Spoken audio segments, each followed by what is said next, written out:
Assalamualaikum warahmatullahi wabarakatuh. Alhamdulillahirabbil alamin. Wabihi nasta'in wala umuri wadin. Wassalatu wassalamu ala asrofil anbiya'i wal mursalin wa ala alihi wa sahbihi ajma'in, amma ba'du. Selamat pagi, salam sejahtera bagi kita semua. Izin memperkenalkan diri. Perkenalkan, nama saya Muhammad Iksan Jaya Permana. Asal saya dari Tiga Raksa. Saya dari Fakultas Ilmu Hukum dari kampus Esa Unggul Citra Raya. Di sini saya akan membahas keterampilan berbicara dalam konteks formal. Dan sehat selalu kepada teman-teman saya, dan tidak lupa juga kepada dosen-dosen saya yang ada di kampus Esa Unggul. Walaupun saya belum pernah bertemu, saya harap kepada teman-teman saya dan kepada dosen-dosen yang ada di kampus Esa Unggul bisa mematuhi protokol kesehatan dan menjauhi kerumunan. Langsung saja ke materi. Yang pertama ada pengertian berbicara. Pengertian berbicara, keterampilan berbicara atau retorika adalah seni tentang berbicara yang dimiliki seseorang. Seni berbicara ini dimiliki seseorang secara alami ataupun dengan menggunakan latihan khusus. Berbicara dapat diartikan sebagai suatu penyampaian maksud, ide, pikiran, dan isi hati seseorang kepada orang lain dengan menggunakan bahasa lisan sebagai maksud tersebut dapat dipahami oleh orang lain. Dan sebagai seni, keterampilan berbicara merupakan seni keterampilan yang elegan, ekspansif, dan kreatif.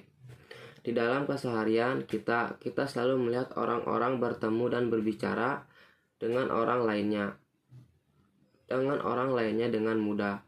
Beberapa orang memang terlahir dengan bakat berbicara yang baik, tapi untungnya bagi kita yang tidak dilahirkan dengan bakat tersebut, keterampilan berbicara bisa dipelajari dan dikuasai. Dan yang kedua selanjutnya berikut ini cara yang bisa digunakan untuk mengembangkan keterampilan berbicara. Dan yang pertama ada tingkatkan kemampuan berbahasa yang baik. Latih kemampuan mendengar. Yang ketiga ada belajar untuk mengerti dan menghargai cara pandang orang lain.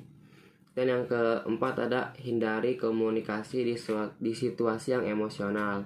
Dan yang kelima, ikut serta dalam organisasi yang mendorong meningkatkan berbagai keterampilan berbicara. Nah, selanjutnya ada bentuk keterampilan berbicara. Berikut ini merupakan bentuk keterampilan berbicara. Yang pertama ada monologikas. Monologika merupakan suatu ilmu tentang seni berbicara dengan dimana hanya ada seorang yang berbicara. Bentuk dari monologika yang sangat penting adalah proses dalam penyampaian ide atau gagasan kepada orang lain di depan umum. Sebagai contoh yaitu berpidato. Dan yang kedua ada dialogika. Dialogika merupakan suatu ilmu tentang seni berbicara dengan cara dialog, di mana dua orang atau lebih mengambil atau berbicara dalam suatu proses pembicaraan. Bentuk dialogika yang sangat penting ialah diskusi berunding, tanya jawab, debat, dan percakapan. Dan yang ketiga ada prinsip umum dalam berbicara. Pada kegiatan berbicara tentu ada hal yang mendasari di dalamnya. Ada beberapa pokok antara pembentukan penting paling sedikit yaitu dua orang. Memakai bahasa yang dipahami bersama, menerima dan atau mengakui daerah referensi umum, proses tukar pikiran antar partisipan, penyampaian gagasan dengan tujuan melaporkan dan menjalankan dan menghibur seseorang. Dan selanjutnya ada landasan keterampilan berbicara. Berikut ini merupakan landasan keterampilan berbicara. Yang pertama ada situasi. Kegiatan berbicara bisa terjadi dalam situasi, suasana, kondisi, serta lingkungan tertentu. Situasi yang dimaksud ialah berbicara formal, resmi, atau informal tidak resmi. Yang kedua ada tujuan. Tujuan dari menyampaikan suatu ide atau gagasan dalam keterampilan berbicara ialah untuk mendapatkan tanggapan atau respon lawan bicara. Tujuan dari penyampaian ide dalam menghibur, melaporkan, dan meyakinkan seseorang. Yang ketiga ada metode penyampaian.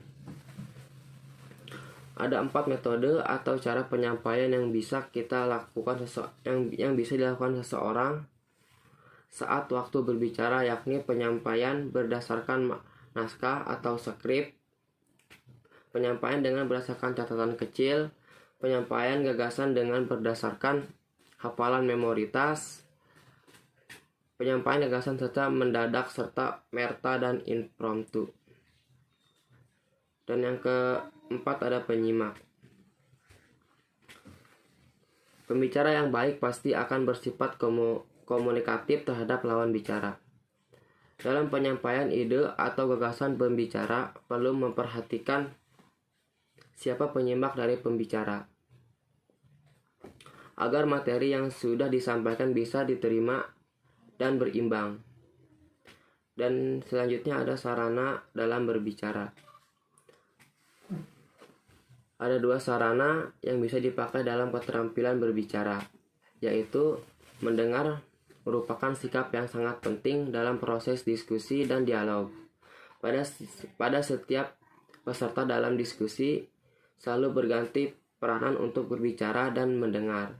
Kedua ada cara atau taktik teoritis dalam uraian yang dijelaskan dengan sejumlah taktik yang bisa membantu dalam mencapai sasaran atau tujuan dengan efektif dalam proses komunikasi teoritis. Dan selanjutnya ada jenis-jenis berbicara.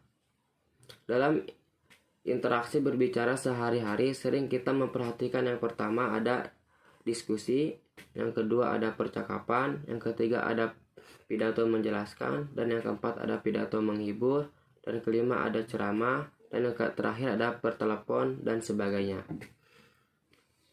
Dan selanjutnya ada 4 faktor yang harus dimiliki oleh seseorang pembicara, yaitu percaya diri, kejelasan suara, ekspresif atau gerak dan mimik, kelancaran komunikasi.